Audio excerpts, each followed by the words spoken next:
आवो मार्केटिंग पिया हो जल्दी कोके तू आवो मार्केटिंग पिया सब सामान पर झोरा में सेटिंग पिया सब सामान पर झोरा में सेटिंग पिया जल्दी कोके तू आवो मार्केटिंग पिया हो जल्दी कोके तू आवो मार्केटिंग पिया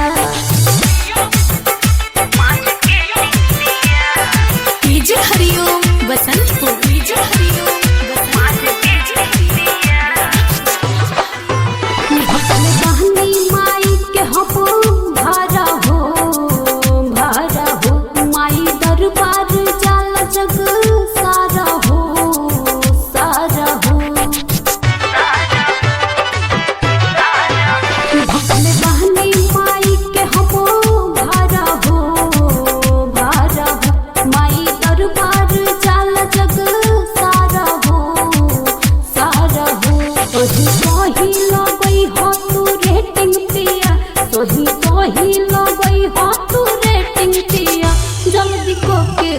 आवो मार्केटिंग पिया हो जल्दी कोके तू आवो मार्केटिंग पिया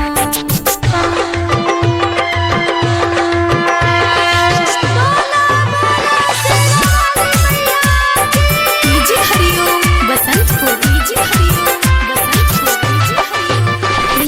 पिया लागल बाटे भीड़ भारी